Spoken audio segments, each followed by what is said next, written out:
Pemurtatan merajalela, terutama di suku Aceh, Padang, Sunda, Betawi, dan Arab. Hampir setiap hari saya menerima laporan, ada yang murtad.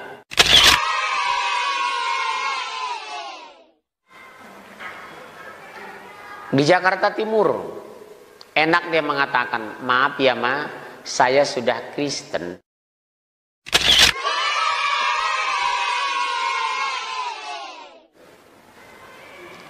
Ancaman ini luar biasa. Perhatikan mereka, kasih sayang. Murtad 9 orang, sampai saya foto-foto rumah.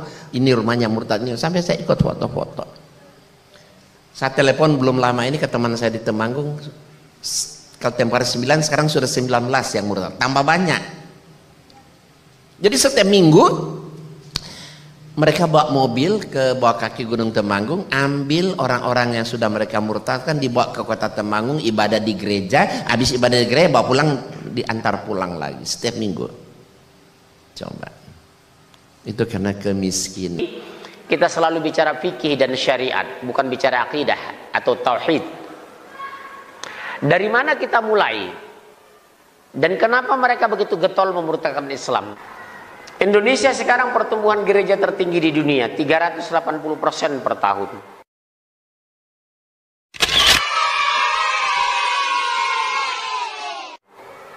Pemurtatan mungkin termasuk paling dahsyat di dunia.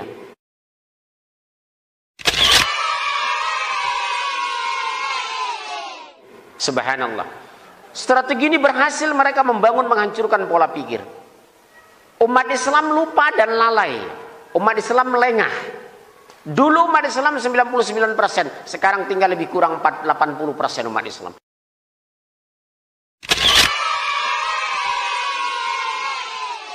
Hampir 20%. Pertumbuhan gereja kita tertinggi di dunia, 380%.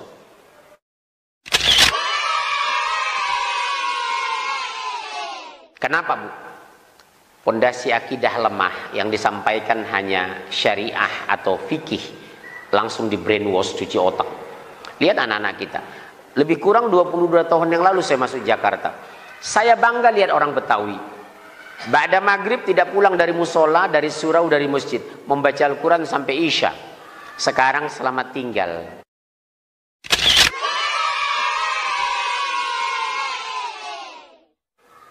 Dulu saya bangga. Ini Anda lihat di gambar sebelah sana, itu dia membuat gereja di tengah sawah. Sekarang sudah, nah, itu daerah Kelapa Gading, sekarang sudah dipenuhi dengan bangunan. Coba lihat bagaimana mereka merancang dari awal, ya kan?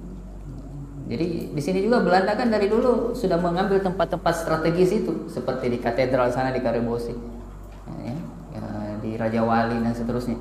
Itu sudah strategis mereka rancang. Stella Maris, ya. Kita ini kalau bangun masjid ya masuk ke pojok pedalaman. Ya, sebenarnya tidak masalah, yang penting kita tahu bahwa begitulah pola mereka. Ya. Nah, di Indonesia mayoritas dari agama besar Kristen ini, Kristen itu ada 300 sekte di Indonesia ya. Seluruh dunia ada 40.000 sampai 50.000 sekte. Di Indonesia memang mayoritas Protestan, Katolik itu separuh dari jumlah Protestan. Nah, pusat-pusat Katolik itu yang merah bisa dilihat, pusat Protestan yang merah, yang agak coklat itu Katolik. Nah, itu lebih banyak memang wilayah Timur Leste, Papua bagian selatan, dan Kalimantan Barat. Nah, sisanya itu mayoritas Protestan, termasuk Tanah Toraja. Nah, jadi intinya bahwa mereka melakukan program transformasi dan mereka sudah menyiapkan berbagai cara untuk itu. Walaupun lebih banyak gagalnya, tapi bukan berarti tidak berhasil. Selalu tetap ada yang berhasil mereka murtadkan, dan mereka memiliki persiapan yang cukup.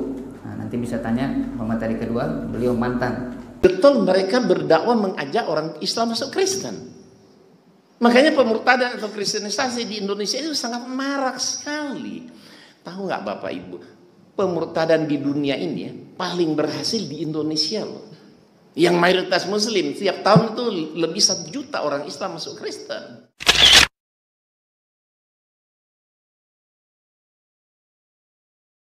Banyak. Kita aja sini nggak terasa.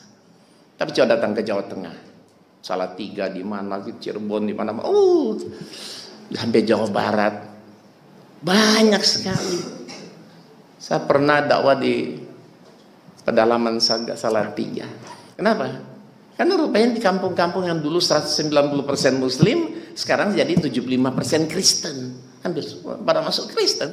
Habis saya turun dakwah, datang orang, Pak, di kampung saya tinggal saya sendiri ya Islam. Semua masuk Kristen. Ada yang ngaku tinggal 4, tinggal 7 kakak. Ya. Banyak sekali. Di Gunung Merapi, Merbabu itu 160 kakak umat Islam. 146 mereka murtadkan. Tinggal 14 kakak. Luar biasa sekali pemurtadan ini. Jadi secara kuantitas jumlah lebih banyak orang Kristen memurtadkan orang Islam. Karena Kristen itu banyak. Orang Islam saya tanya, orang Islam kalau murtad kira-kira masuk agama apa? 99, sekian persen pasti masuk Kristen. Iya kan? Hampir tidak pernah kita dengar ada orang Islam murtad masuk Yahudi, Buddha, Hindu, Konfutse.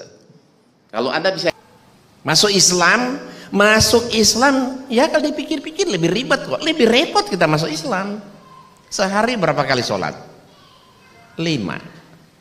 Kalau seminggu 5 kali 7 kan? 35 kali loh kita sholat seminggu. Itu baru sholat wajib, belum sholat 35 kali. Kristen seminggu berapa kali? Cuma sekali doang, ya kan?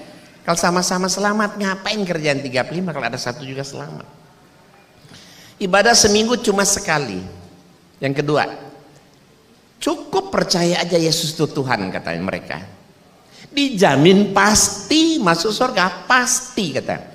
Kalau Islam apa-apa serba insya Allah kata mereka kan. Tapi kalau di Kristen cukup percaya Yesus Tuhan, dijamin pasti masuk. Ibadah seminggu sekali jamin pasti masuk surga. Wah, mau cari apa? Itu sebetulnya seharusnya tercatat dalam semua Injil. Tapi ternyata hanya tercantum dalam Injil Matius saja. Injil Markus tidak memuat, Injil Lukas tidak memuat, Injil Yohanes juga tidak memuat. Yang memuat hanya Injil Matius saja. Nah, pada pasal yang ke-27, sebentar saya mau cari.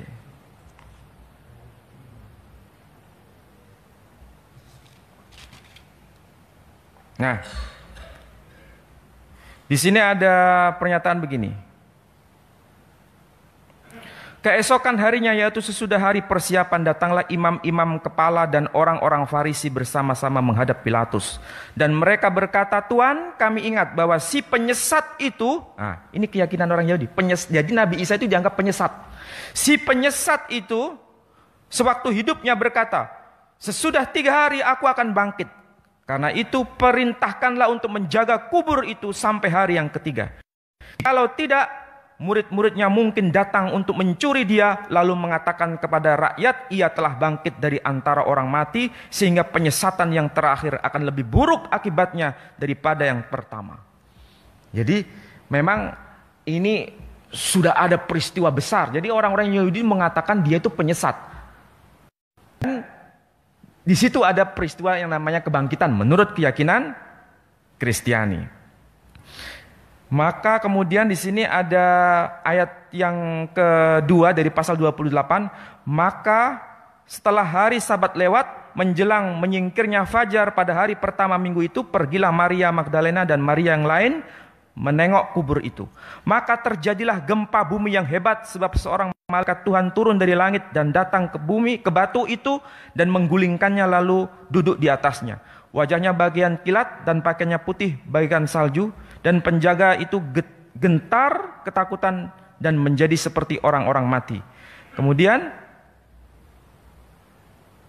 malaikat itu berkata, ia tidak ada di sini sebab ia telah bangkit sama seperti yang telah dikatakannya. Mari lihatlah tempat ia berbaring.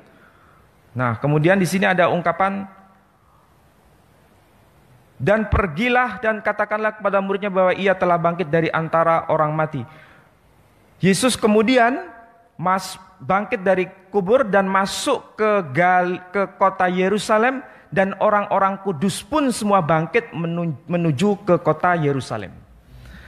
Jadi yang bangkit itu sebetulnya bukan hanya Yesus, tapi orang-orang kudus semua bangkit ke kota Yerusalem. Ini menurut catatan Injil Matius. Pertanyaannya sekarang, kalau Yesus bangkit dan orang-orang kudus bangkit ke Yerusalem, Yerusalem itu bukan kota seperti kota